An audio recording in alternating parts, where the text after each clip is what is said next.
In this lesson, we'll solve two-dimensional equilibrium problems for a rigid body. Remember the basic definition of equilibrium. It means at rest or moving with constant velocity. Now, we do have necessary and sufficient conditions that ensure that equilibrium is maintained. They're called the equations of equilibrium. Consider, for example, the body on the left, which is subjected to four coplanar forces. I can replace these forces by a single resultant force in a couple moment at some arbitrary point O. Then, under certain circumstances, if the resultant force is equal to zero, meaning its two components are equal to zero, and the resultant couple moment is equal to zero, we have a state of equilibrium. The body's at rest or moves with constant velocity. Here, for example, then, are our key equations. The summing of forces in the x direction must be equal to zero on the body. Summing in the y, we must also have a zero resultant. And finally, taking moments about point O.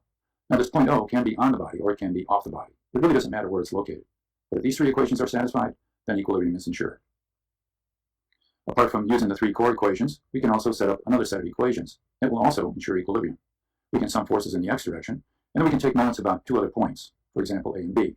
The only condition necessary is that the line from A to B not be parallel to the y-axis. Then we have a unique set of equations. Finally, another possible set of equations are these three, taking moments about three different points, A, B, and C. And if the moments about each of these points is equal to zero, again, we have a state of equilibrium. Here, the only condition is that A, B, and C not lie on the same line, which, as you see in the figure, is not the case.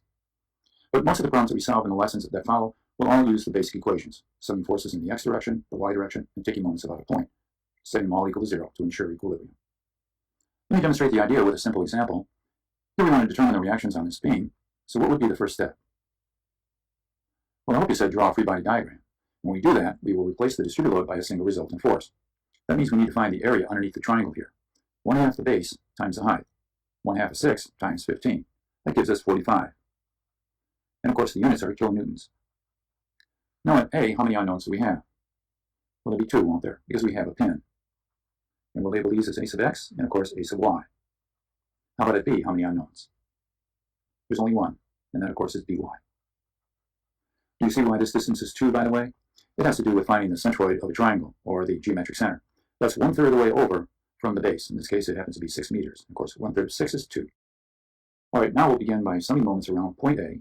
And the reason I want to do that is to eliminate the two unknowns, AX and AY, that act there, and get a direct solution for BY.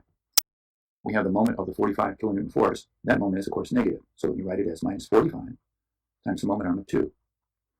And finally, we have the moment of BY. And then, of course, it's BY times 3.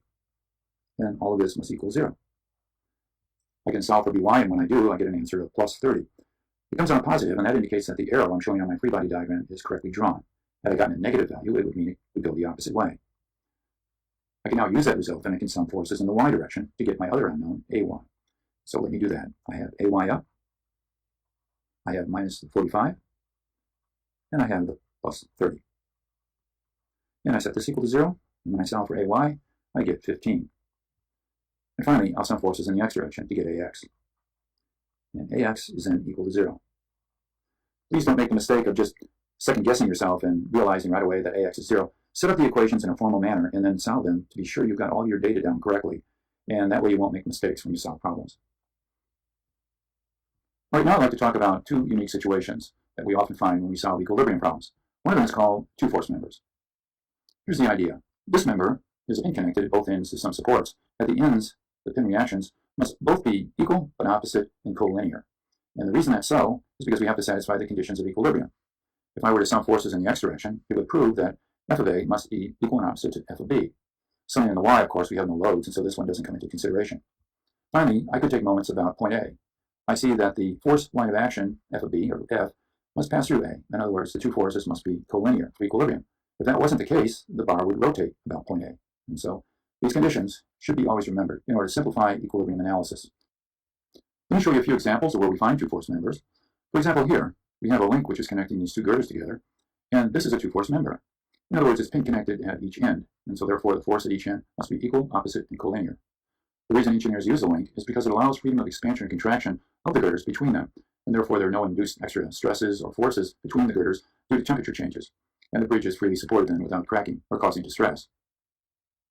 Here's another example where we find two-force members. The two members that are used to support this balcony, these are two-force members. They're pin connected at their ends, and so therefore the force at each end, again, is equal, opposite, and colinear. Now consider this case. This is a two-force member. It's used on a desk chair for support. It's pin connected at both ends, and therefore the force on each end must be equal, opposite, and colinear. And finally, this case.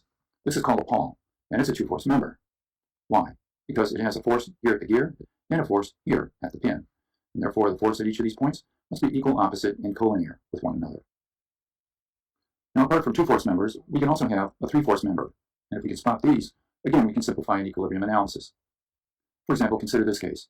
Here we have a member subjected to three forces, and for equilibrium, we would require that the three forces be concurrent at a point. And the reason for that is because then moment equilibrium about the point of concurrency would automatically be satisfied, and you only need to satisfy force equilibrium, both in the x and in the y direction. Here's another case of that. The weight of the board must be concurrent with the two cable forces, and this all happens up at the support. So again, moment equilibrium is satisfied at this point, and therefore it will be satisfied at any other point, either on or off the board, and all we need to do is sum forces in the x and y direction. Or how about this one? We have the weight of this object and the two cable forces that act on it to keep it in equilibrium. And because it's a three-force member, the three forces all act at a point of concurrency. We can find the two cable forces by summing forces in the x and in the y direction. It's as if there's a particle right here. Now, as a special case, the point of concurrency could be at infinity. And if that was true, the three forces acting on the three-force member would all have to be parallel. Therefore, there's no need to sum forces in the x direction. We would simply have a moment equation and a force summation in the y direction to solve a problem.